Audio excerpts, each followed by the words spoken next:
Assalamualaikum warahmatullahi wabarakatuh. Selamat malam dan salam sejahtera untuk kita semua. Yang kami hormati Dewan Juri beserta seluruh panitia Call for Artikel FOSE Jatim 2020. Baik, perkenalkan nama saya Siti Eniatul Uyun dari KSI Himaisya, Himpunan Mahasiswa Prodi Ekonomi Syariah, Fakultas Keislaman Universitas Trunojoyo, Madura. Di sini saya akan mempresentasikan artikel saya yang berjudul Optimalisasi Peran Lembaga Keuangan Syariah melalui Bank Wakaf Mikro sebagai solusi pembiayaan bagi UMKM dalam percepatan pemulihan ekonomi pasca pandemi. Seperti kita ketahui bersama, pada pembukaan tahun 2020, dunia dikejutkan dengan mewabahnya coronavirus disease atau COVID-19 yang pertama kali ditemukan di Wuhan, China pada Desember 2019. Mewabahnya coronavirus disease ini bukan hanya berdampak terhadap sektor kesehatan atau terhadap krisis kesehatan saja, namun juga berdampak terhadap sektor ekonomi. Dilansir dari republika.go.id, The World Bank mengasumsikan bahwa perekonomian negara maju Asia dan Pasifik akan mengalami perlambatan hingga di angka 2,1% atau skenario terburuknya bisa hingga 0,5%. Lalu bagaimana dengan pertumbuhan perekonomian di Indonesia? Tentu kita sudah tahu bahwa pada kuartal 1, pertumbuhan perekonomian Indonesia berada pada angka 2,97%. Lalu pada kuartal 2 kemarin, pertumbuhan Indonesia menurut data yang dirilis oleh Badan Pusat Statistika Nasional, pertumbuhan perekonomian Indonesia berada pada minus 5,32%. Salah satu penyebab dari melambatnya atau menurunnya pertumbuhan perekonomian di negara kita adalah salah satunya karena sistem perekonomian di negara kita berbasis pada hutang atau debt growth. Nah, di sini sudah saya cantumkan rasio hutang Indonesia mulai dari 2014, 2019 hingga 2020. Baik, pada tahun 2014, hutang Indonesia berada pada kisaran 24,7% atau sekitar 2.602 triliun rupiah. Lalu pada 2019, hutang Indonesia juga semakin melonjak, yakni berada di angka 30,1% dari PDB kita atau sekitar 4.778 triliun rupiah. Lalu bagaimana pada tahun 2020 ini? Tahun di mana negara-negara di dunia dihantam atau dikejutkan dengan mewabahnya coronavirus disease. Nilai tukar rupiah pada dolar Amerika Serikat mengalami depresi bahkan hingga 17.000 per dolar Amerika Serikat. Sehingga diperkirakan jumlah hutang negara kita pasca pandemi nanti bisa di kisaran 60% atau sekitar 9.530 triliun rupiah. Sehingga adanya kurs nilai kita yang semakin tergerus menyebabkan Indonesia semakin kesulitan dalam membayarkan hutangnya. Lalu salah satu faktor yang menjadi pemicu melambatnya atau menurunnya pertumbuhan perekonomian kita sehingga PDB kita berada di angka minus 5,32% adalah sehingga pertumbuhan perekonomian kita berada di angka minus 5,32% adalah salah satunya melemahnya di sektor real. Lesunya sektor real. Salah satu penggerak dari di sektor real adalah of course ada UMKM. Lalu bagaimana UMKM di tengah pandemi ini? Tentu kita sudah ketahui bahwa UMKM banyak sekali mengalami permasalahan. Salah satu masalah yang sangat seragam yang dialami oleh UMKM adalah adanya kesulitan permodalan.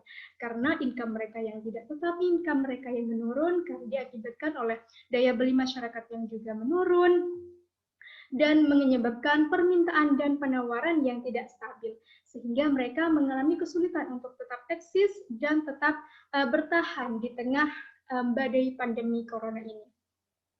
Seperti kita ketahui bersama, bahwa pemerintah sudah merealisasikan program PEN, yakni Pemulihan Ekonomi Nasional, yang salah satu stimulusnya dialokasikan terhadap para pelaku UMKM. Namun, yang terserap hanya sekitar 6% saja, padahal kita ketahui bahwa UMKM di Indonesia berjumlah 63 juta. Salah satu pemicunya adalah karena UMKM memiliki kesulitan dalam mengakses permodalan terhadap lembaga keuangan formal seperti perbankan. Lalu bagaimana solusinya? Solusi yang kami tawarkan adalah dengan mengoptimalkan lembaga keuangan syariah. Seperti kita ketahui bahwa lembaga keuangan syariah adalah sebuah lembaga keuangan yang dalam operasionalnya tentu sangat berpegang teguh pada prinsip-prinsip syariah. Tidak ada praktik riba, maisir, gharar, dan tidak ada praktik zalim dan menzalimi lainnya. Seperti kita ketahui bahwa negara kita merupakan negara dengan populasi muslim terbesar di dunia, sehingga lembaga keuangan syariah memiliki potensi yang sangat besar dan memiliki kepercayaan yang besar juga dari warga negara kita. Di sini kami fokuskan di lembaga keuangan mikro syariah melalui Bank Wakaf Mikro. Mengapa Bank Wakaf Mikro? Ya, Bank Wakaf Mikro adalah lembaga keuangan mikro syariah yang dalam operasionalnya sudah diawasi oleh otoritas jasa keuangan dan berfokus pada penyediaan akses pembiayaan dan yang berfokus pada penyediaan akses pembiayaan dan permodalan yang menyasar pada masyarakat miskin, produktif, yang notabene tidak memiliki akses terhadap lembaga keuangan formal seperti perbankan. Baik, di sini metode penelitian. Kami menggunakan data sekunder dengan metode penelitian kualitatif deskriptif dan dengan pendekatan literatur. Nah, lalu mengapa UMKM? Mengapa UMKM yang menjadi sorotan kita? Tentu kita ketahui bahwa usaha mikro, kecil, dan menengah ini adalah organisasi ekonomi kerakyatan yang menjadi salah satu penggerak roda perekonomian nasional. Bahkan menurut data dari Badan Pusat Statistika Nasional, UMKM merepresentasikan sebesar 97% dari bentuk usaha yang ada di Indonesia. Lalu UMKM juga menyumbangkan 57% dari total PDB kita dan menyerap sebanyak 96,9% dari total tenaga kerja di Indonesia. Jika kita melihat betapa besar potensi yang dimiliki oleh UMKM, seharusnya kita tidak membiarkan sektor ini tergerus terlalu dalam. Apalagi karena sulitnya permodalan, sehingga mereka sulit beradaptasi dan sulit tetap eksis di tengah pandemi corona ini. Seperti yang saya katakan tadi, bahwa Bank Wakaf Mikro adalah lembaga keuangan mikro syariah yang didirikan atas izin OJK, yang berfokus pada penyediaan akses permodalan atau pembiayaan bagi masyarakat kecil yang belum memiliki akses pada lembaga keuangan formal. Lalu kita lihat bagaimana model bisnis dari Bank Wakaf Mikro. Bank Wakaf Mikro berbadan usaha koperasi jasa dengan izin usaha lembaga keuangan mikro syariah yang menyediakan akses permodalan atau pembiayaan yang berprinsip syariah, tidak menghimpun dana atau non-deposit taking, imbal hasil rendah setara 3%, dan ini sangat cocok sekali untuk para pelaku usaha atau UMKM seperti itu. Dan dalam peminjamannya itu tanpa agunan sehingga tidak memberatkan masyarakat, diberikan pelatihan dan juga pendampingan, dan yang tentunya dalam operasionalnya diawasi oleh otoritas jasa keuangan yang berkoordinasi langsung dengan Kementerian Koperasi dan UKM, tokoh masyarakat, dan juga pesantren di sekitar Bank Wakaf Mikro itu sendiri. Nah, lalu bagaimana sistemnya? Nah, siapakah yang menjadi donatur dari Bank Wakaf Mikro? Nah, tentunya Bank Wakaf Mikro ini adalah mengoptimalkan dana zakat, karena dana zakat di negara kita juga sangat besar sekali. Salah satu filantropis Islam ini memiliki potensi yang sangat besar. Donatur dari Bank Wakaf Mikro ini berasal dari masyarakat, bisa perorangan, bisa juga dari lembaga atau instansi dan lainnya yang kemudian disalurkan kepada lembaga amil zakat, dan juga oleh amil zakat disalurkan kembali kepada Bank Wakaf Mikro, sehingga Bank Wakaf Mikro memberikan fasilitas terhadap nasabahnya, yakni seperti pendampingan dan juga pemberian pembiayaan seperti itu. Selanjutnya, siapa saja yang bisa menjadi nasabah dari bank wakaf mikro? Nah, yang pertama ada masyarakat miskin yang mampu memenuhi kebutuhan dasar untuk kelangsungan hidupnya. Yang kedua, masyarakat miskin yang memiliki komitmen untuk mengikuti pemberdayaan. Dan yang ketiga adalah masyarakat miskin yang sudah memiliki usaha produktif atau memiliki kemauan untuk kemauan dan semangat dalam bekerja. Ini menjadi salah satu kategori bahwa UMKM juga menjadi salah satu sasaran dari bank wakaf mikro. Lalu apa sih manfaat dan keunggulan dari bank wakaf mikro? Yang pertama, tadi ada pelatihan dan juga pendampingan terhadap nasabah, juga bisa meningkatkan literasi dan inklusi keuangan, karena bank wakaf mikro juga langsung menyasar terhadap masyarakat yang notabene itu menengah ke bawah, sehingga kita bisa mengedukasi masyarakat kita, bukan hanya dari menengah ke atas, tapi juga bisa mengedukasi dari menengah ke bawah mengenai literasi dan inklusi keuangan. Selanjutnya, mengurangi ketimpangan dan kemiskinan yang masih menjadi problem di negara kita. Selanjutnya, menyediakan akses pembiayaan modal usaha, menerapkan sistem jemput bola seperti itu. Jadi bukan hanya menunggu nasabah dan menghindari dari rentenir yang notabene itu berbasis pada bunga dan membebankan terhadap masyarakat. Selanjutnya, dalam operasionalnya tanpa bunga dan juga pembiayaan juga tanpa anggunan dan sistem margin bagi hasil setara 3%.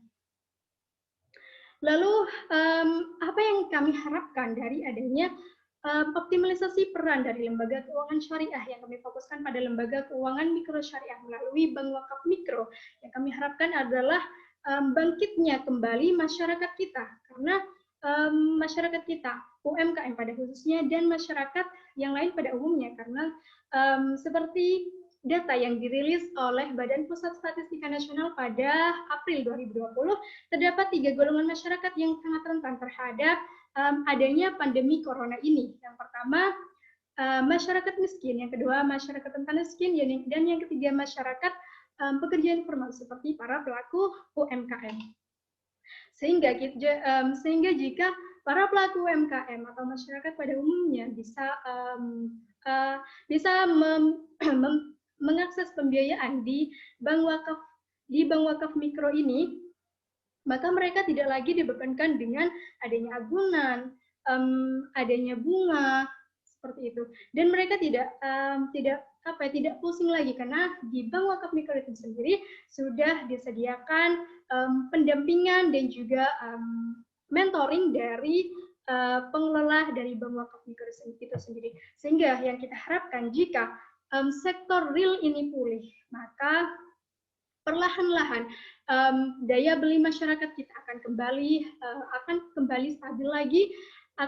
stabil lagi karena sudah mengurangi pengangguran. Seperti kita ketahui bahwa UMKM ini juga menyerap begitu banyak sekali tenaga kerja, sehingga jika daya beli masyarakat sudah mulai stabil, dan yang kita harapkan ini bangkitnya